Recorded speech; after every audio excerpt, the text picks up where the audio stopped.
very fortunate that the guys at Stanton, Rich Crawford and Chris, put us together. So I feel like this is going to be probably about the best PK and overall product knowledge that we've probably had. So coming from a guy that literally created one of the top brands, or if not the top brand in the wool segment. So okay, well please take it away. My goal is to just make sure that you all understand the different fibers that are in the showroom. There'd be an emphasis on wool, because that's what I've done my whole life. Jim Danielski was on our board of directors at Hibernia, and he's been a friend and a partner for 24 years, Jim, something like that. And longer than that, going back to the old Hallmark days. So he's probably the most knowledgeable floor person in the industry. And between padding and the different hard surfaces and bamboo floors and wool and nylon, the different companies he worked for, different companies he owned. So he's a great resource for you guys, and if you just have to wake him up when you call him, and he'll come out and help. So, and Chris, thank you for being here. Absolutely. Okay. And tell Rich thank you very much. And Kevin, of course, thank you for having me here. I think it's really important that you understand who's talking to you. I learned that early in life, so I made a little bio here. It takes about a minute and a half. But my name's Steve Bric, and I've been with Hibernia since the inception of the company, and which has been a great ride. I'm kind of an interesting person. I'm Boston strong, and I'm New York proud. So I'm a Boston kid. I was born in New York, but lived in Boston until I was 6 years old. And I come from a pretty good stock. My mother and father met in a foxhole in China in 1944 when the Japanese attacked the field. He was a flying tiger and she was a nurse. And she was trained to shoot the first day she got there. Day 4, they attacked the field. She goes in the foxhole at 1 in the morning. My father goes in on the other side. They fire away for a half an hour. When it all settles out, he realized it was a lady. He had no idea. She had fatigues on and she shot better than he did. So he always taught me, watch out for your mother. But that was 1944. Then you fast forward, we moved to California. My dad got a job selling carpet yarn, cotton at the time. And I was 6 years old, and we came to Burbank, and I grew up there and went to high school there. I ended up at the University of Santa Clara, right down the road a little ways. And I graduated in the class of '69. And then I spent 3 years on active duty as a lieutenant and captain in the Army. I had an unusual career. I worked on top secret nuclear stuff for a while. And then I ended up running hand-to-hand in combat training at Fort Ord, California, boot camp stuff. So that's what I did for 3 years. My brother had been killed in Vietnam in '68 as a Green Beret, so they chose not to send me. Well, I thought for sure I'd go, but I never did. And living, I guess, in Carmel isn't so bad, so that was good. But then I decided to join my dad selling yarn. I loved it because he called on companies, he called on the owners of the companies. Yarn is what makes carpet, it's the most important part. So he sent me to what I call my 3 months in hell. He sent me in the months of June, July, and August to Georgia to learn how to make carpet yarn. It's only 105 degrees and 98% humidity, and no one had air conditioning back in those days. So I think I lost 14 pounds, and then I drove home. I was so happy to see California again. But I did learn a lot, and that helped me quite a bit. I ended up working for the Dixie Group, who owns Fabrica, Maslin, different companies. I worked for their yarn division, the Candlewick Yarns. Jim and I met then when we'd do presentations up in Lemoore and Hanford at our spinning mills, and we'd bring customers in, and Jim had Hallmark carpet mills, and they would come up and we'd do a 2 or 3D, get the company plane, fly everybody up, give them a few drinks, a couple of steaks, and everybody was happy. We sold to Stanton, we sold Hibernia, well, we started Hibernia 24 years ago, and we sold it to Stanton. And we did it because Jim and I were getting up in years, and we needed to sell if we could and preserve the brand. And Mr. Cohen was kind enough to visit us and make an offer. And it took me about 8 seconds to say yes. And I loved it, and I still love it, and I'm probably going to be doing it for another 5 years, just doing things like this. It's been a great life and a good career for me, and Again, Boston strong and New York proud. That's a pretty good combination. I've given you a little handout here that I hope will be helpful. And on the front page, I say, which products are best for mom? I had a theory in life that if you make your mother happy, you're going to have a really good life. You can mess with your father, but you can't with your mother. And so we used to say, what's the best product for mom? And that's the way we looked at it. We made carpet that we would put in our own family's house. And that was the heritage for Hibernia. We got into floor performance. We'll talk today about different kinds of carpet, how things are dyed, do a little bit of that. But it's going to be with an emphasis on wool, primary emphasis on wool. And getting to wool, it's a product that comes from sheep. And it's the fleece. And what folks don't realize is that we don't raise the sheep for the wool for carpet or clothes. They raise the sheep for food. The wool is a byproduct. They shear the sheep to make them cold and shiver, and then they eat like crazy and they get bigger. And that's why they shear sheep. And then over a period of time, the sheep are used for food. And when I used to take people to England to look at British wool and go visit over there, we'd come over and we'd go down the road in Yorkshire and I'd say, "Oh, hi girls," and I'd wave to the sheep. And everybody would say, "Why do you say hi girls?" And I said, "Well, because 85 or 80% of the sheep out there are female. And the females are the ones that make babies, and they're very important, so they get to live. The boys, it's a different story. If you're real good at making baby sheep, you can survive." I'd have been thrown out in high school. I would have been on somebody's plate. So I wouldn't have made the cut on that. But it's true. It's mostly females, and it's a very interesting industry. And if you ever get a chance to go over there, if somebody wants to go over there, contact me, and I can set up a tour for you to go see spinning mills and all that. If you look at the second page, it says wool, the ultimate green fiber. It's powered by nature. Wool's energy source is basically the sun, water, rain. They make their own fertilizer. It's a natural factory. The farmer kicks down those stones on the wall and moves them to another field. When they get done eating that grass, they move back to the first field. There's not a lot of technology involved, and there's no energy used. It is a very green process. Wool is biodegradable and easily returns to the earth. It's actually used as fertilizer when they have wool carpet that they recycle. They take the wool and they use it for fertilizer because it's a protein fiber like your hair. So if you can imagine going to the barber and you cut your hair and you put that in the earth, that's not going to harm the earth. It's a great thing, and it does act as a fertilizer. It's healthier for indoor use. Why? It moderates the climate in the room. It will actually, on a warm day, it will cool the room, and on a cold day, it will get the room a little warmer. Wool absorbs and gives up heat and moisture, which is something that plastic fibers don't do, like nylon or polypropylene or polyester. So it's great for indoor use. It keeps the house cool in the summer, cooler, and warmer in the winter. And longevity of performance. Green means helping to save the earth. Well, one of the best ways to do that is to not buy carpet and then rebuy it 4 years later and rebuy it 4 years later ago. Of course, we'd love to sell them that much, but wool carpet lasts so long that they don't have trucks hauling stuff across the country. All the things that happen when you have to move floor covering products into an area is very, very fuel inefficient. So it can be the most green thing in the world to do is get something and put it down and leave it there for a long time.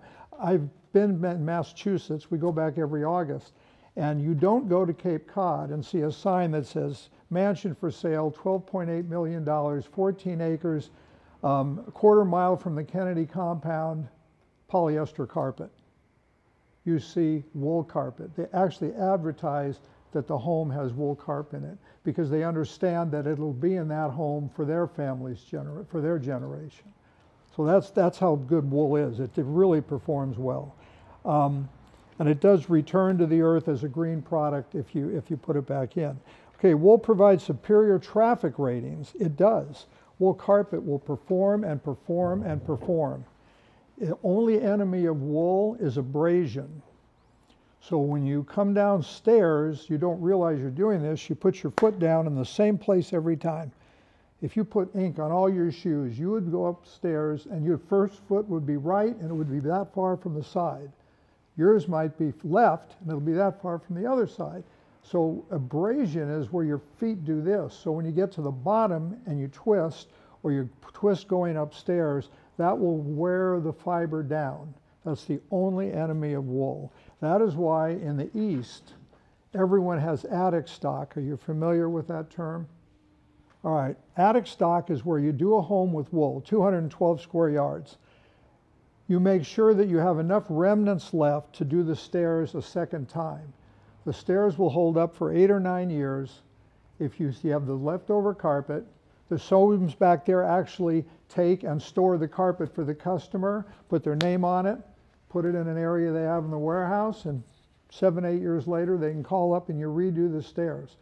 The floor shows no wear whatsoever, but the pivot points show the wear. Now if you walk into a room and pivot right here, or you have a big dance party, you can abrade the wool. But wool just wears and wears and wears forever. It has superior texture retention and resilience. You'll be seeing a diagram here of why. The resilience is the fact that it's so springy. And again, there's a thing here I'll show you that as to why that's the case. So it has great texture retention.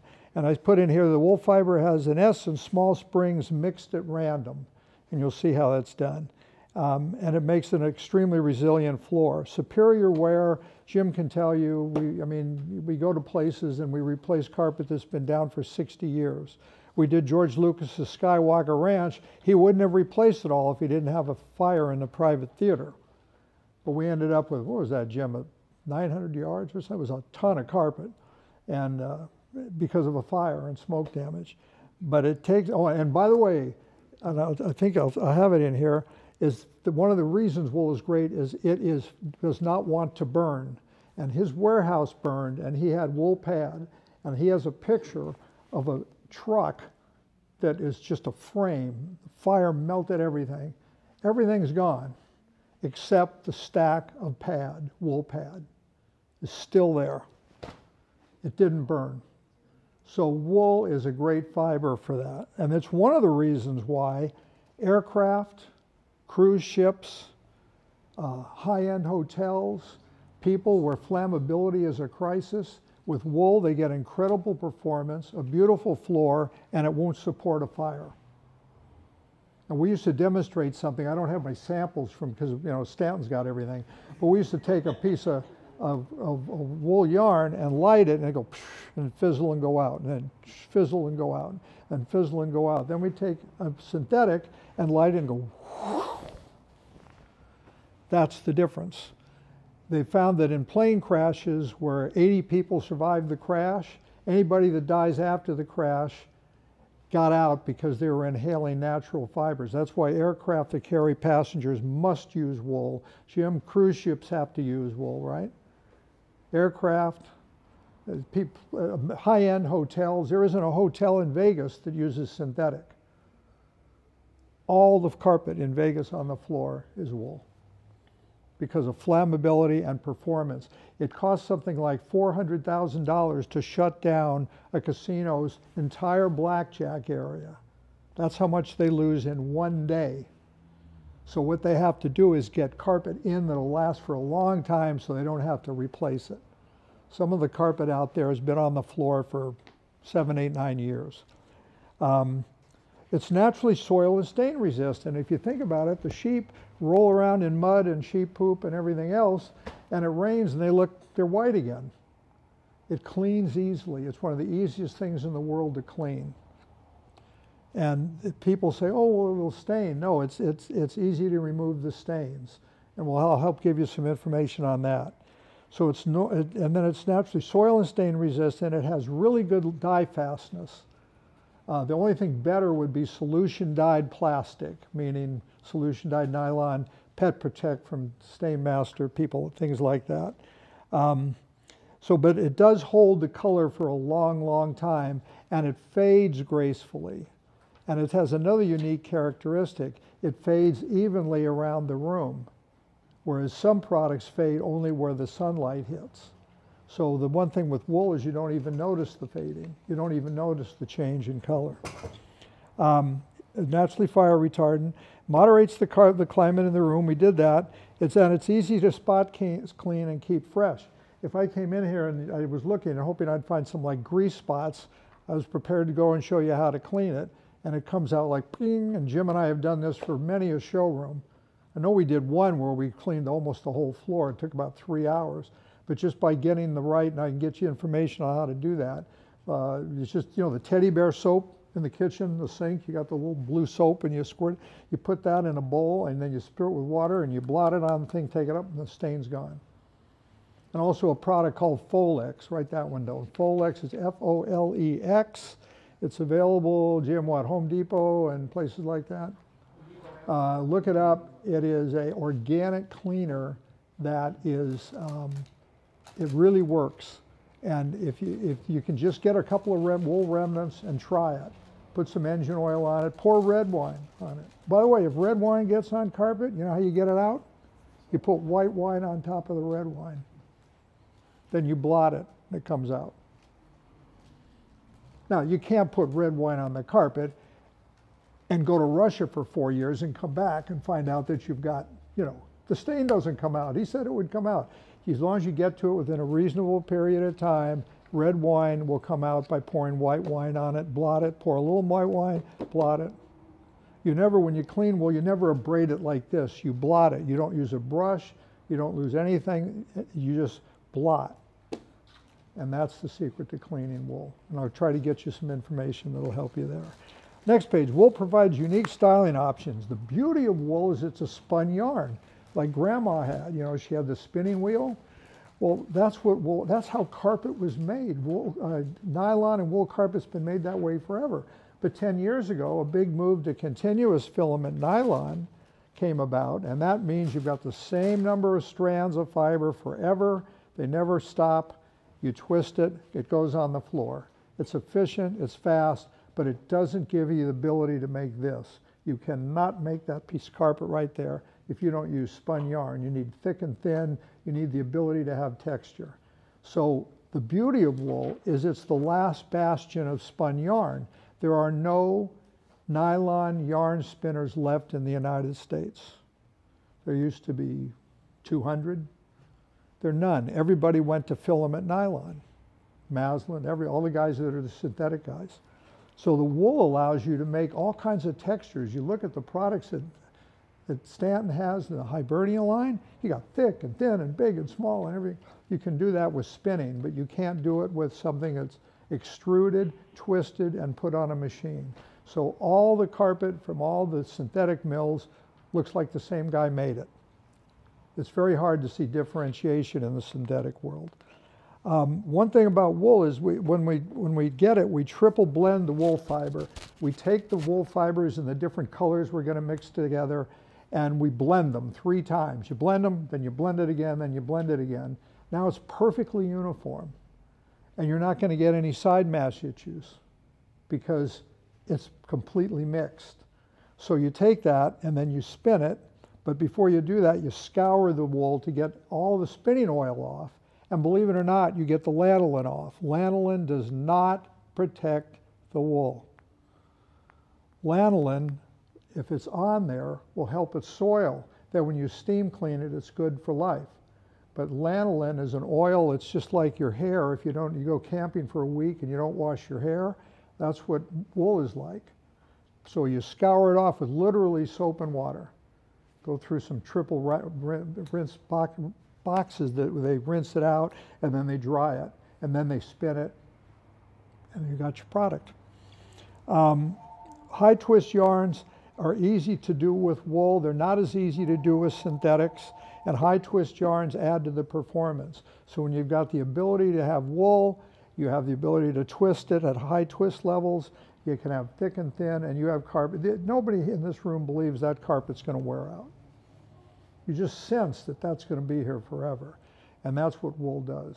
I was in a castle in Northern Ireland on a golf trip, and so we took the afternoon off and went to tour a castle that was built in 1270 or 1280.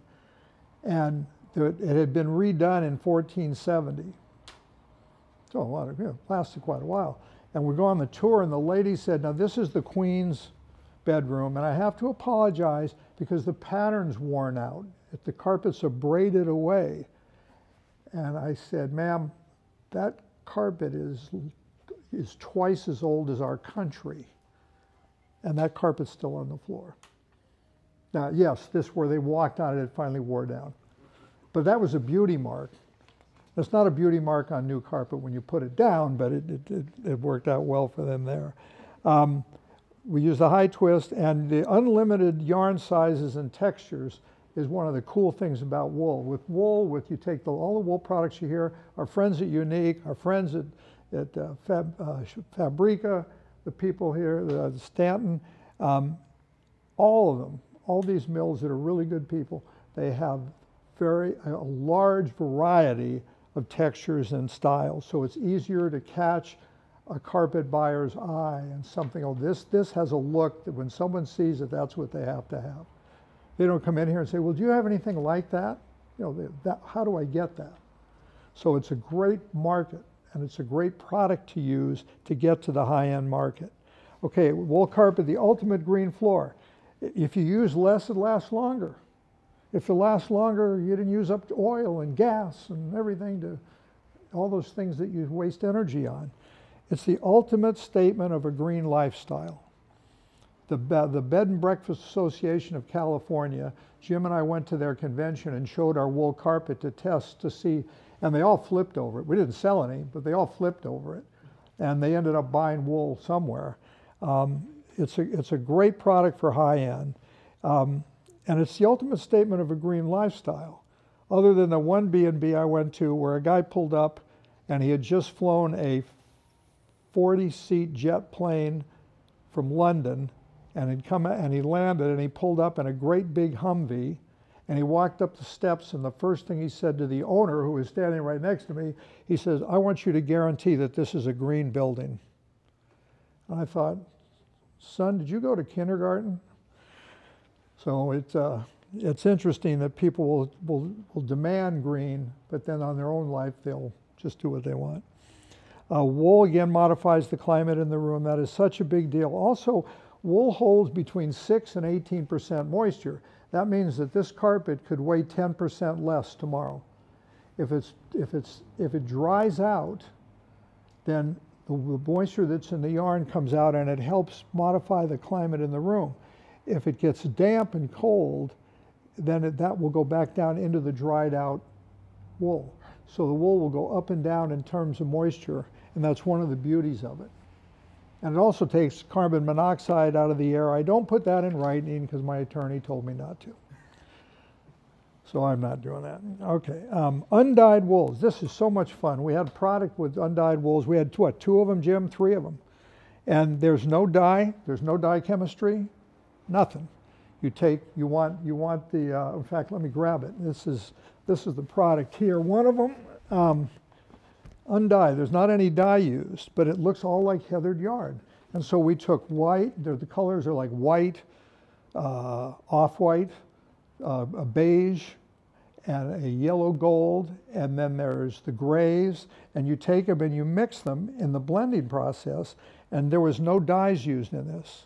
So this goes down on the floor. This is the one we put 900 yards in a showroom up in, Dennis Schneider sold it up in Washington, and the lady called me after about 6 months that owned it, a furniture store, and I found out they didn't put pad under it, and I go, Mother of God, you put a little thin pad down. And she didn't, and she called up and said, I just want to tell you, we've carpeted this place over the years. We have 6 sheets of 13-foot 2 wide carpet. I can't see the seams. You can't see any traffic patterns on it. Everything else in this place wears out. And that was that, and that was an inexpensive piece of carpet. That was our least expensive product. So we made carpet good enough for Mom even when it was a value product or fabric. So wool has so many advantages. And let's see, on the undyed wool. So that's important. And that's for somebody who really wants green. A friend of mine one day said, who owns a mill, said, you know, green's the color of money. That's what people care about. And I said, you're right to a degree, but when someone really, really wants to do the right thing for green, they do use Undyed Wolves. Another thing that I'd like to give you a bit of advice. If you have someone that comes in and says, look, I need something that has no chemicals, my son, he's allergic to everything, and you go through the whole situation. I want to guarantee that when he gets home, it's not going to make him sick. You say, I would recommend the following. I'm going to give you a 27 by 18 of the carpet you would like to have. I want you to take it with your son to the doctor. I want you to sit down and sit with that doctor, and I want you to take that child and have them sit on the carpet and play with it and lay on it on the floor and then see if he has a reaction. He won't. There's almost no legitimate cases of allergy to wool. The allergy is to the large wool fibers if they get them in their nose or they tickle, or you have a real heavy wool sweater and it drives you crazy on your arm. But if you, I have a thing in here that shows cashmere. If you put cashmere in, which is kind of a form of wool, oh, I don't have an allergy. The allergy's gone. It's just that it's a strong, heavy fiber, and it kind of tickles and irritates your arm. We don't believe there's many cases, but the best thing to do is send them to a doctor, put it in writing, and then sell them. Don't sell them unless you've got that. Because she will argue in court that you should have told her that her son would get sick. And in today's world, that's not a good thing. So, and it's something that rarely happens, but we would do that. People would call and we'd say, look, we're going to send you a 27 by 18, big piece. Take it, have your son play on it, and then go to the doctor and see if they see if it's had any effect. And then you're done. You fulfilled your, really your duty to give them a good choice. Okay, next page. Let's define green. This is pretty cool. There's a place in Yorkshire where my friend Martin Curtis lives, in a town called Hubie, and there's two big plants. There's a synthetic manufacturing plant making wool, a yarn, a nylon yarn, but it's for radiator hoses. It's not for, but it's nylon. Right next to it, down about 500 yards, is a wool carpet yarn production plant. They sit side by side. One of them looks like it's got smokestacks and it lights up at the dark, and you know that it's just burning energy like crazy. And big trucks are pulling up with plastic pellets and pouring them in this end, and out the other end comes wool yarn, or a nylon yarn. Now you got the wool plant. Fred the farmer knocks down the wall, polices up his sheep, shears them so they'll eat more food. Next week takes the fiber, drives it over and throws it in the bin. Then they take that and they spin yarn from it. Which of those is really the most green, if you think about it? He used maybe 2 gallons of gas, and here come all these big trucks with everything on it. They, about 6 months later, the farmer will go kick the stones down on the wall and move the sheep to the next feeding field. And meanwhile, the big trucks keep coming in and coming in and coming in. The synthetic plant makes a great product, by the way. Nylon saved lives of men. As parachutes, women got to have nylon stockings in 1927. That was a big deal. I mean, that was a huge deal in style, helping their legs feel stronger. So nylon's a great product, but it is different from wool. The yarn carpet from the wool plant stays on the floor longer. The synthetic doesn't. Which one's most green? What is made by nature's fiber?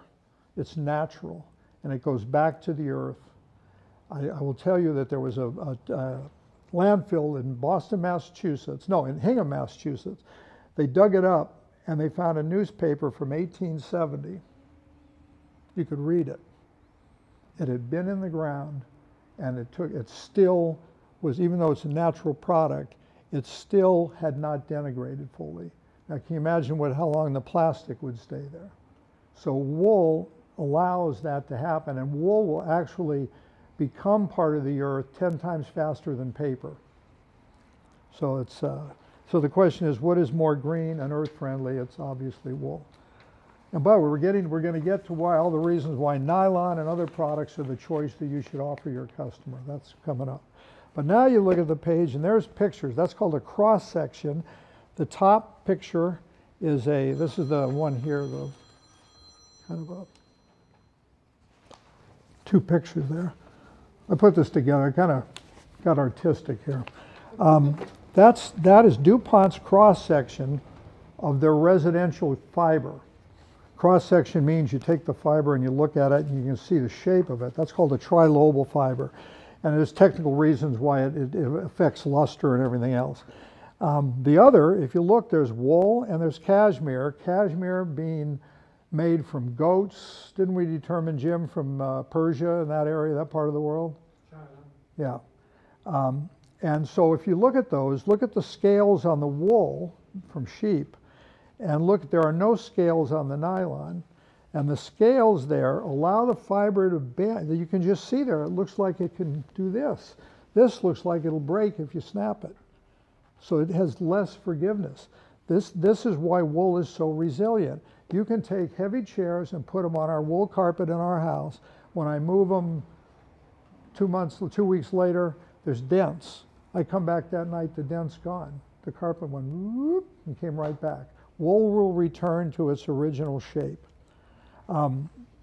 Here you can see cashmere, which is, by the way, a form of a wool because it's made from the bellies, what was it, Jim? The finer fibers on the belly, underneath the thicker fibers on top.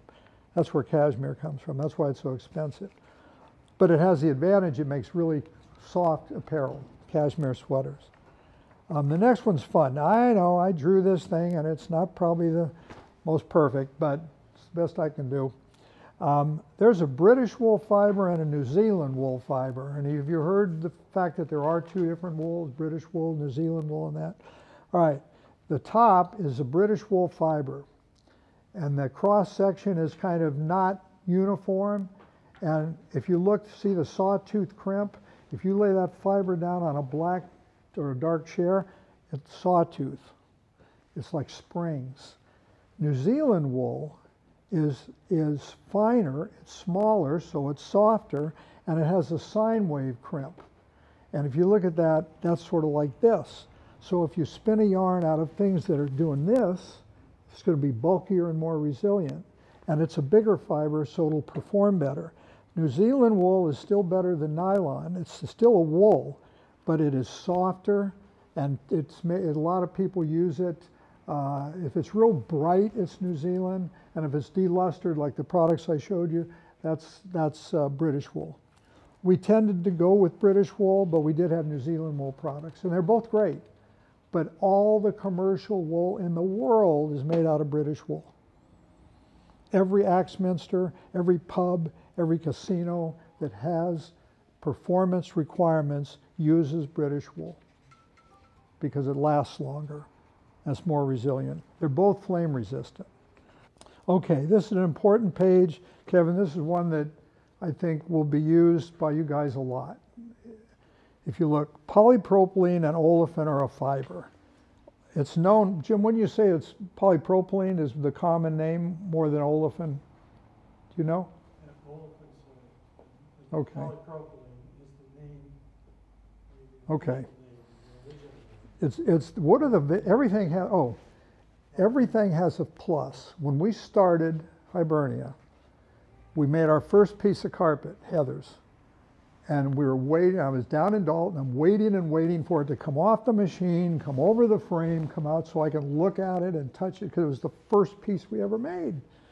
Well, my friend Steve Powell, who was running the tufting, he was running an 18-ounce inexpensive apartment carpet, some kind of an ugly blue. And therefore it's coming over, and I, could you hurry up and get this cheap stuff off? I was a little arrogant, and get our really nice wool carpet through. And he's sitting there looking at me, and he looked like this. I'll never forget the day I die. He took off his glasses, and he said, "Son, if you've just come off a dirt floor, this is really nice carpet." And I froze. And the reason is he was right. I remember my first new carpet in my apartment in Manhattan Beach. I threw 6 parties and ruined it, but I was so proud of that new carpet. There's a reason for everything in this showroom. There's a reason for everything that's offered in this country for sale. There's a place for everything. So I did this as something I've always done to look at the pluses and minuses. Olefin, I'll look at the minuses first. It crushes easily.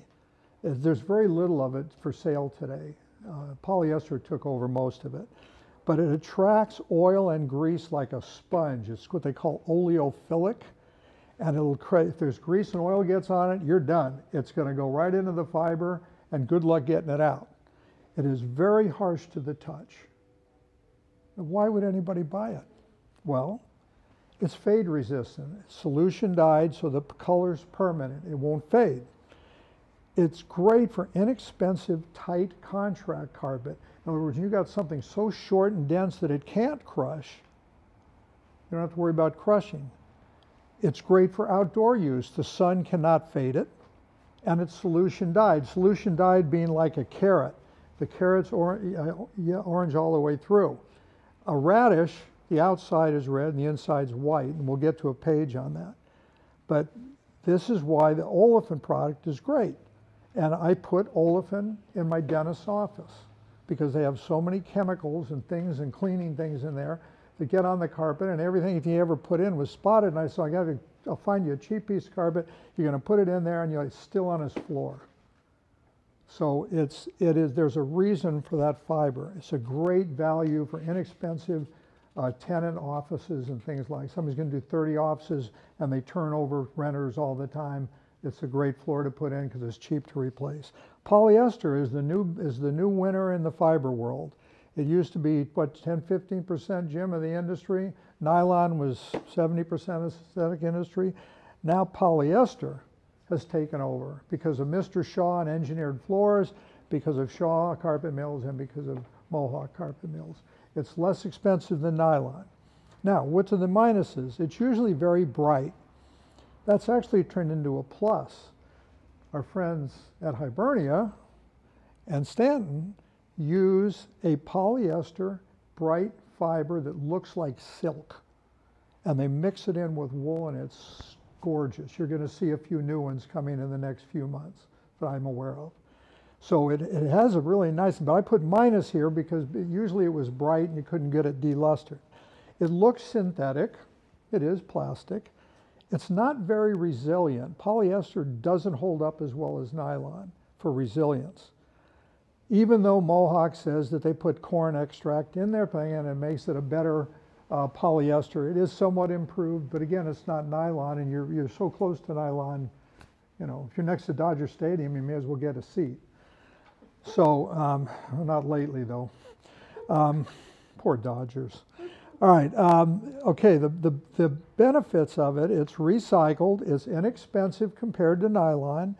Acid dye stains come clean. Polyester is all solution dyed. So you can spill ketchup on it, come back a week later and clean it, literally with bleach. I don't recommend it, but it will come out. So that's a big advantage. They have found ways, I looked at a polyester over there a little bit ago that's got beautiful styling, like 8 different colors mixed together. It's mostly solution dyed, that's the secret. They melt the pellets, the colors in the pellets, and we'll get to that.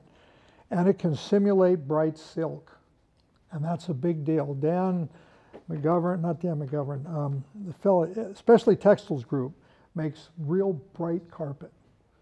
And if it's bright, it's lean and soft, and they got to put a ton of it in there to make it perform, but they're very successful with it. So it's called STG, Specialty Textiles Group. Okay, nylon. It looks plastic, and it's almost all filament nylon. They can't spin it anymore. We used to chop it up and then spin it and make it look like wool. You can't do that anymore.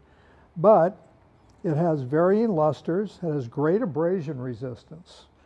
And it's much better resilience. It's available in all price points, and it steams, cleans easily. The abrasion resistance brings up the subject of blends. 80-20 wool nylon. Have you heard that before? Usually contract. Axminsters. You take wool, the enemy of wool is abrasion. You put a teeny bit of nylon in there, and that little bit of nylon is like little protective shields around the wool. And the carpet will last at least 2 or 3 times longer.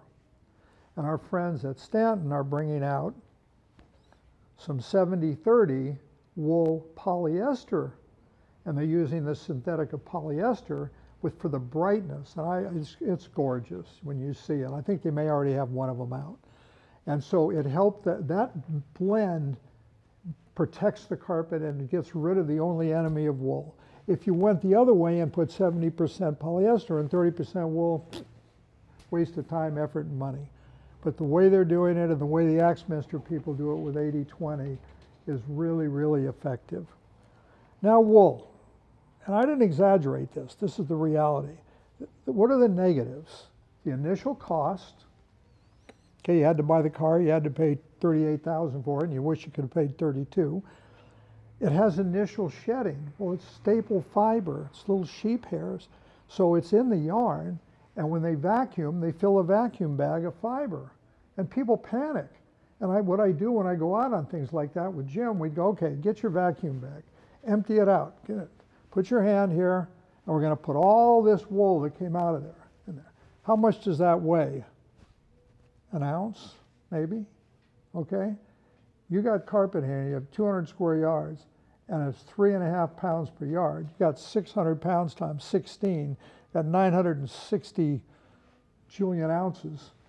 You're not losing anything. It's less than 1/3 of 1% of the fiber in there, but it's in there, so the first few vacuuming's getting out, and then after that, right, Jim, the vacuum, you don't see it. You don't have the problem. So the negative that they see is the initial shedding, as long as your customer knows that in the beginning, and we'll be talking about vacuums, in the beginning, you're going to see a little bit of shedding. But that's a beauty mark. That's a good thing. And so it's not a real problem, but people see it as one. Abrasion is the stairs, the pivot points. That's why you have attic stock. And the East Coast is where all the wool is, not all, a lot of the wool is sold in the East. The biggest market is the Eastern Seaboard for wool. Second biggest is where we were, Northern California, Montana, Wyoming, Utah, Idaho, the ski country, almost every ski in Aspen and Vail. If you have a condo that you want and you want it to be platinum or gold, because they rate them, you have to have wool carpet. That's the requirement. If you want to be bronze and paper and whatever, then you can go ahead and put something else in. But they require wool carpet. Why? It's easier to clean, it looks brand new after they steam clean it, and it lasts for a long time. So that's an interesting thing that people don't realize, is that the industry, ski industry, recognized it and requires it to be in the better condos. All right, wool, the ultimate green fiber, yes. It wears gracefully, yes it does.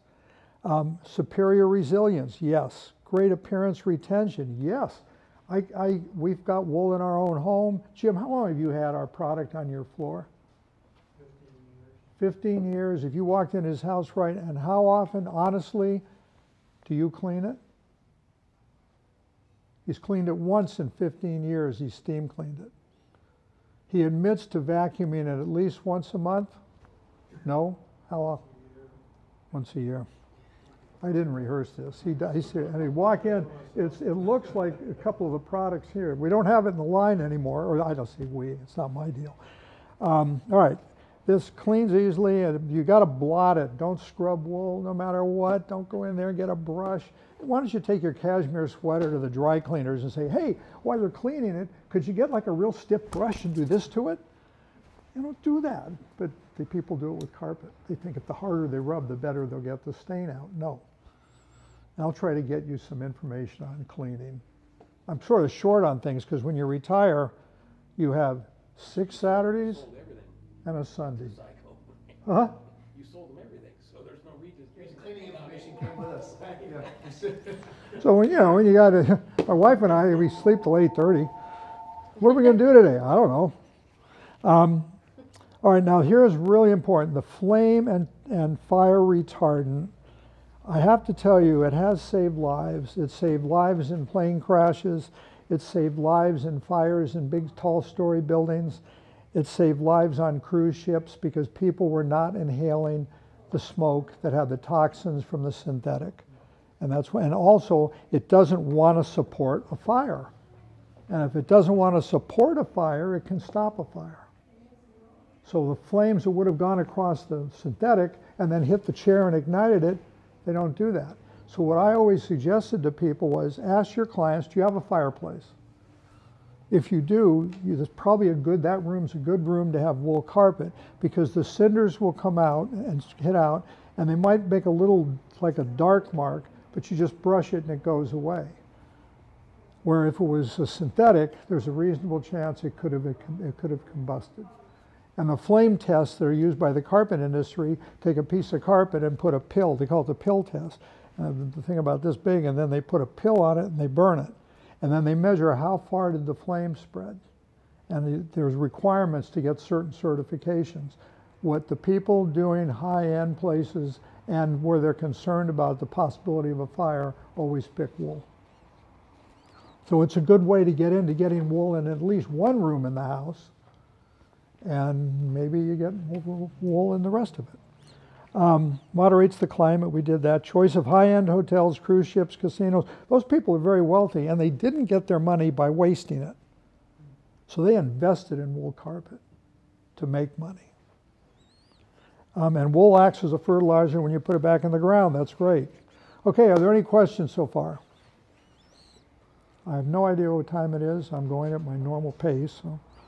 All right. Solution dye. Now this is how you get color on yarn. And there's a carrot and a radish. Carrot, the color goes all the way through. A radish is got color on the outside and white on the inside. Most carpet residential always was made like a radish.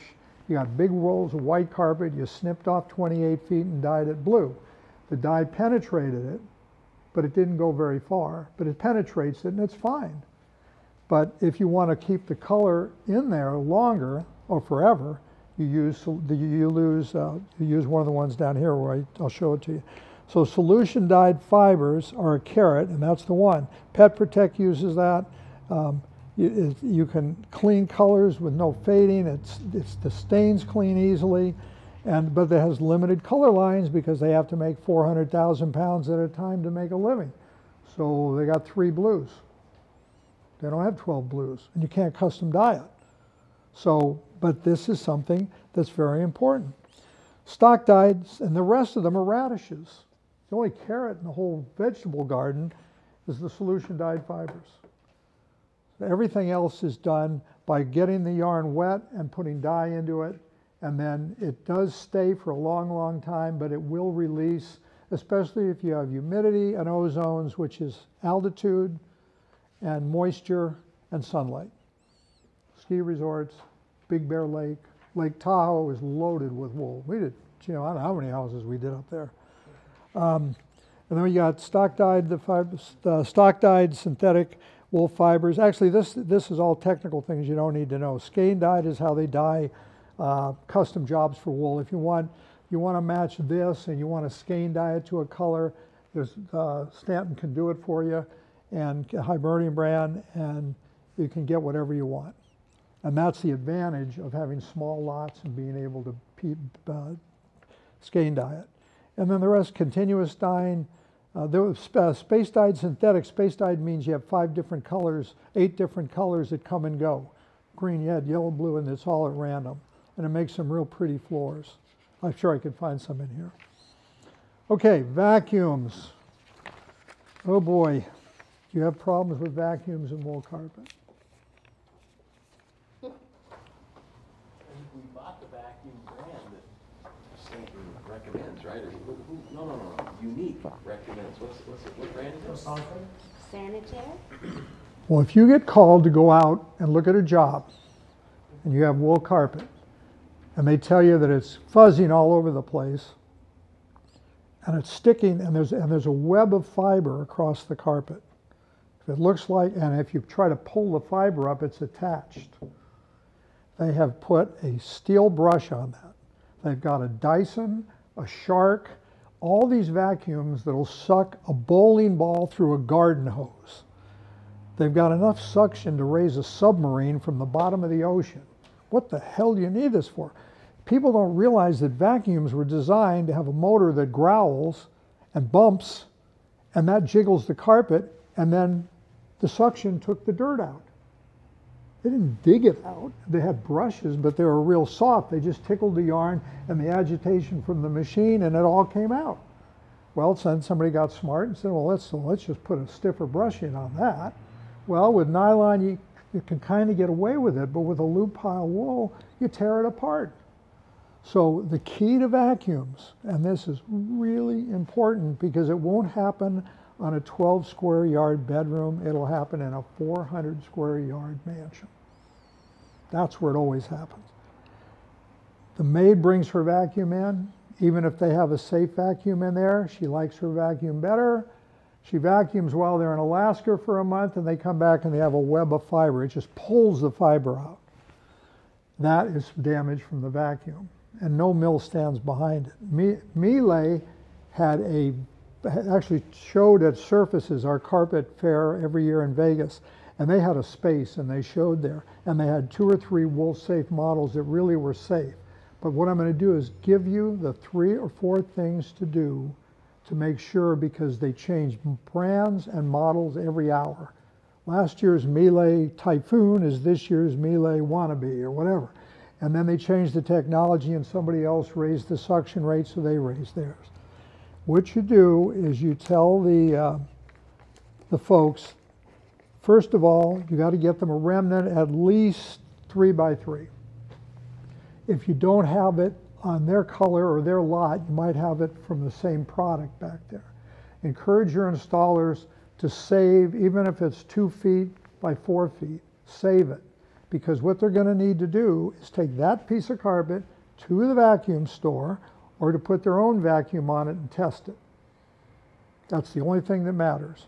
All the brand bragging about what it'll do is meaningless. So you want to have a machine that is an upright if possible.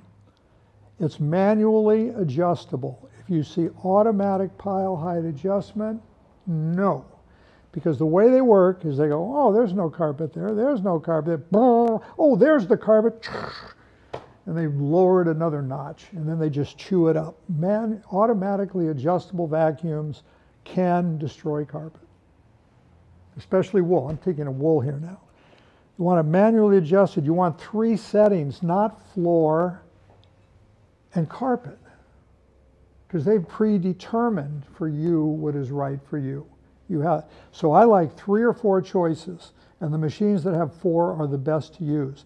Do not get one that has a turbo blaster suction and it'll pick up a bowling ball. Someone demonstrated one time they could pick up a bowling ball.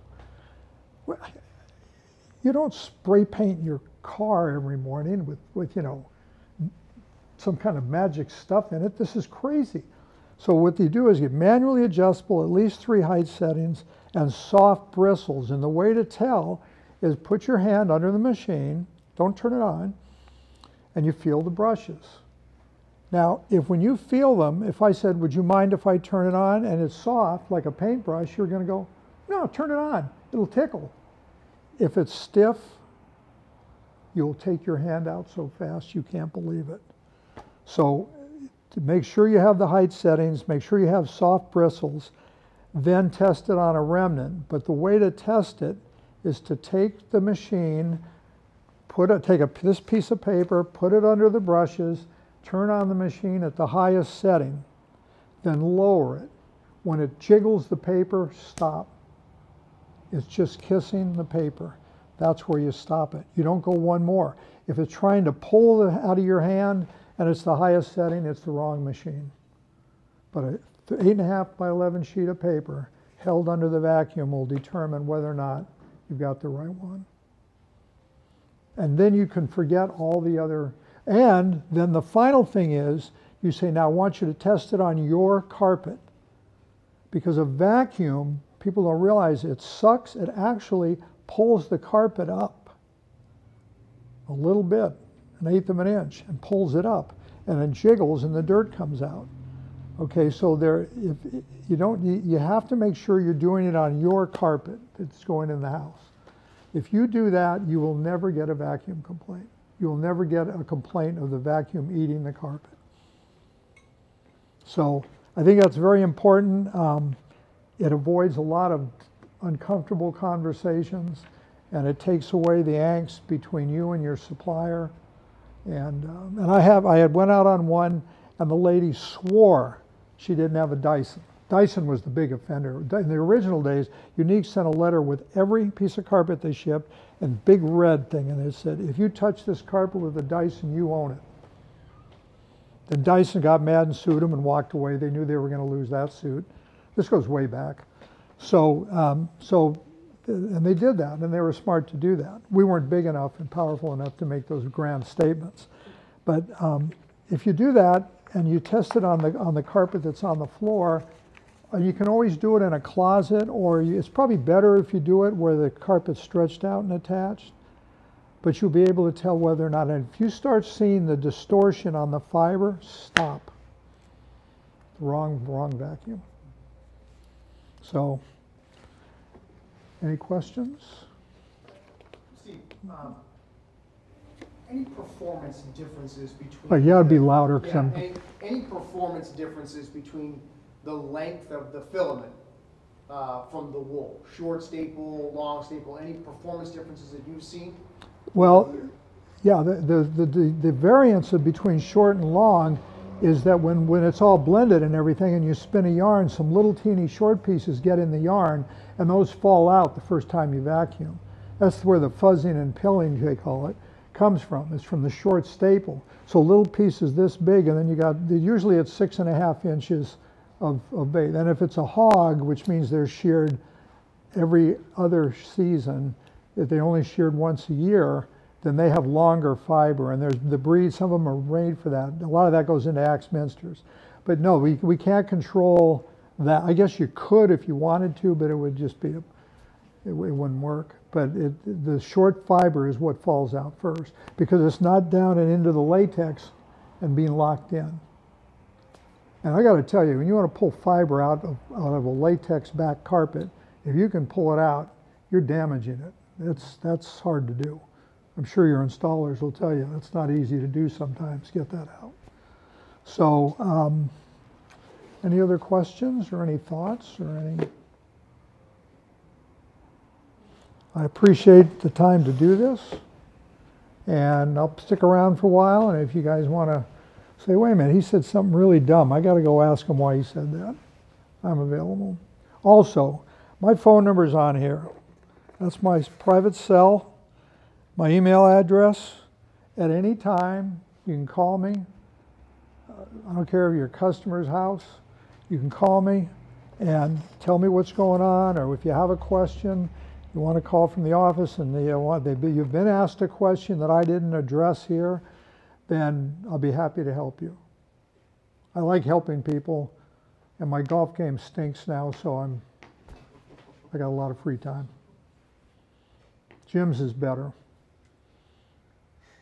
more or less. Thanks very much. I am really glad we recorded it. Pardon? I said thanks very much. I'm glad we recorded because there's so much information. Yeah, there's too much. Almost too much.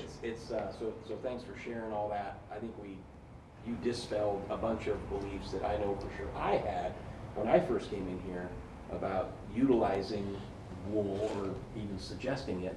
But I think we've gotten over that pretty quick. We even have product in the Stanton line that's less money than most of the nylons. So in all those, potential clients, is even your cost thing being it's a little bit pricey, not so much so. I think the buying power, like you were alluding to earlier with Stanton in general, when you've got the buying power of a big group and a really good product, you can really get that to a price point that makes it affordable for everybody. So I think when you buy carpet from a good company like Stanton, I've been to their facility. You'll see their rug making facility. Mother of God, they got quite a company and an operation. And you notice they don't offer any what looks like cheap wools. Inexpensive wools, it might not hold up. There are carpets that are made out of wool that really don't perform that well because they're 18 to 23, 24 ounces, and they just don't work that well. But you can tell by looking at them. I believe, wasn't this, Jim, 32? We put our specs on the back. Some mills didn't. 32 ounces, God, I can still remember that. There's whole. What does that mean? That's something even in other carpets, when people talk about ounce, what does that mean? Okay, it's ounces of yarn per square yard. Per square yard. Jim and I both can do this.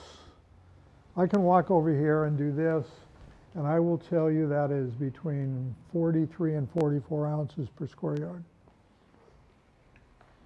I'll come over here and do it to this, and I'll tell you that that's about 55, 57 ounces per square yard.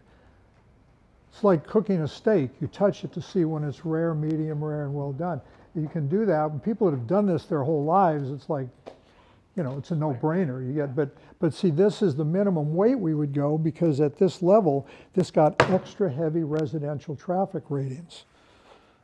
I'm sure it was. We have an, yeah. Yep, heavy residential traffic ratings, meaning this stuff's not going to wear out. So the proper way to clean wool is what? The best way to clean wool is steam clean it. Agree, Jim? Best way to clean it is to steam clean it. Do not use any spinning brushes. I don't care if they're soft or whatever. Don't be scrubbing the surface pile. I know Rug Doctor makes basically a steam cleaning situation. So it's a little bit of moisture, not a lot of water, but that's well, you get it pretty damp. It gets it pretty damp. That's okay. That's okay because it gives up the moisture. So remember, wool holds up to 18, 20% at standard room temperature. 72 degrees and 68% humidity. That's what it'll try to go to every time. But if it's real wet, it will just give it up and it'll go up in the air and it'll be dry. Anytime you steam clean, you get big fans, and all you have to do is aim them over. You don't aim them at the carpet, you aim them just waist high across the room, and the carpet dries 10 times faster than if you just let it sit. So you always want to have a drying process in there if you can, using air fans. Just to move the air. Yeah, just to move air, and like you know, you get out of a car and it's sweaty and a slight breeze comes up, you feel like you're getting hit with a lot of, and you can feel the water going away on your arm. You can feel, you know, the fact that you were sweating and now you're almost dry. So the movement of air is the best thing you can do for when you steam clean carpet. And also, don't let them put Scotchgard on, oh God, I think of these things, Scotchgard on wool carpet. It is probably the biggest waste of time and money on the planet. Scotchgard is a protective coating that wears out over time. So this is Scotchgard treated, and everywhere I walk right here, it kind of abrades away, the coating goes away. Then if you spill something, you don't have any protection. Scotchgard's nice, but you shouldn't use it on carpet. And when they steam clean the carpet, you want them to use 1/4 of the amount of soap they want to use. Because cleaners think if you put more soap in there, it's going to be better. It just means that after they're done, they've got to rinse it 4 times because they put so much soap in it. It doesn't take much soap. All soap does is change the pH of the water, changes the pH of the water, and that releases the stains. So soap is not, they're not cleaning it, but the oil in soap has nothing to do with cleaning it. So the answer to the question is you want to get a steam clean by a professional is usually the best thing. The Rug Doctor stuff, I did it to my daughter's apartment. It worked, but it didn't go as well as I hoped. And it was fine. But if you get a steam cleaning pro, and it's good to make buddies with 2 of them in the market you're in, that you know you can call, that you can trust, that don't have complaints on what they do. But do not let them put any coatings on there. Nothing. Stainmaster, I don't care what it is, don't put it on there. Wool by itself comes clean. I mean, let's put it this way. How many times have people in this room taken a garment to a dry cleaner, and when it came back, it had a big sad face on the hanger, well, we're sorry we couldn't get the stain out. But you still got to pay us. You seen that happen? Had those come back? Did you ever see it come back on a wool garment? No. You won't. Because the wool cleans easily. And they're using a form of steam cleaning, if you will, with moisture and a solution. That's how they dry clean. But you could dry clean wool if you wanted to, but it's pain in the butt. But the best way to clean the carpet is steam clean. With 1/4 the amount of soap the guy wants to use, and if he says, I'll throw in the protective coating, it'll protect the coating for the life of the carpet. Yeah, well, I bought the Golden Gate Bridge last week. I'll sell it to you now. There's no reason for it. Just steam cleaning, and then they have them do an extra rinse. Because they have to rinse it when they're done to get the soap out. And soap has oil in it, and that will attract soil. So people say, well, I steam cleaned the carpet, and now it's soiling again. No kidding. The guy rushed. He didn't do an extra. I always tell people, you do it until you don't see soap bubbles. That's the best way to clean it. And if you can find a real reputable cleaner in the area, he'll be your best friend. So is there a particular ratio of soap to water? Yeah, you want him to use 1/4 what he was originally going to use. And the best way to do it is, hey, work with me here. Put 25% of what you normally put in, that green stuff. Just put 25%. Now let's clean this spot here. It's going to clean it. All you're doing is changing the pH of the water. When then they flood it with the chemicals, they get to sell you more chemistry, and they get to, they think it makes it clean better. It does not. It does not clean better. Steam. Some, but just very little. Pardon? Some soap, just very little. Some soap is okay. And there should be soap left in it after they do it, but they usually rinse. They tell you they're going to steam it, then we rinse it and clean it. But if they just do it once, you can actually feel a little bit of oil on it when you put your hand across it. But guys that are good at it, the real pros, the father and son, father-daughter teams that have been doing it for 40 years in your area, find them and get them in and work with them and hear their version of what I'm telling you. And they may say, this guy's an Irishman and he's out of his mind. Okay, go with them. But don't put much soap on. Do you agree with that, Jim? Okay, so I'll think of something else later, but So it sounds like the only thing, really, there's two things: cost and the other one on the stair tread, right? Really? No, I got another one. Is there one more? Another bad thing about wool. This is terrible. Moths. You ever heard of wool?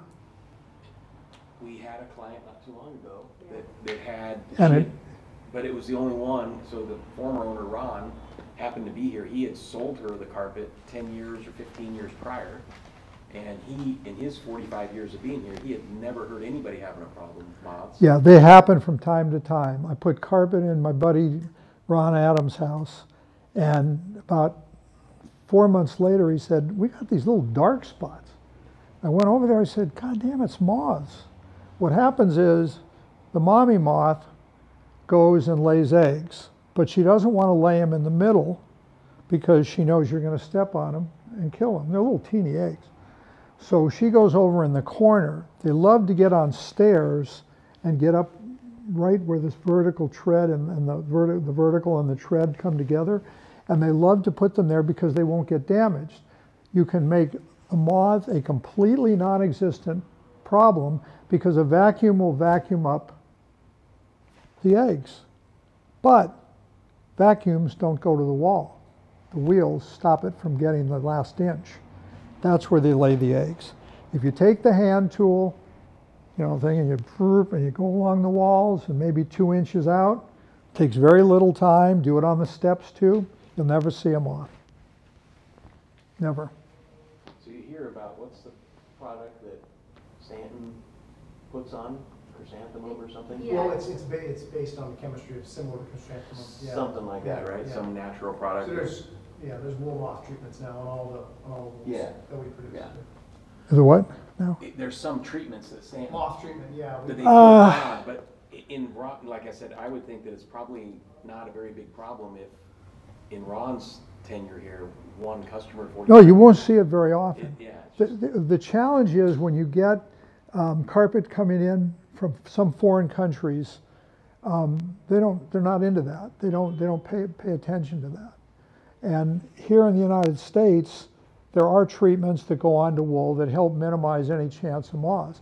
But the moth will win out in the end. If he decides he wants to have his eggs over here, that's where they're going to go at some point. But if you vacuum them, you can't even see them. They're so small.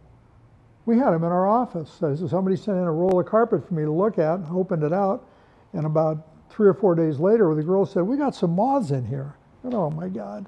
And it came from Greece. So the country of Greece, and they tend to have some problem. But all wool producing countries do. But that's a protein fiber, and that's their dinner, and by God, they're going to eat it. But that's what the moth problem is. But as soon as you vacuum along the edges, Go away. it's gone. Yeah. And most people take the vacuum edge tool, they roll it up and they put it in the garage. They can't even remember where it is 5 years later. But if you every third time, every fifth time you vacuum, you do it. You don't have to do it all the time, because it takes time for those eggs to incubate and come to fruition and come flying out as moths. So that was the other negative I forgot. Thank you. I'm getting It old. seems like it's a pretty. I'm getting minor occurrence, so. All right. Excellent. Thanks, Steve. Thank you guys very, very much. This is a thrill for me. I'm honored to be here. Thanks for trusting me. Yeah.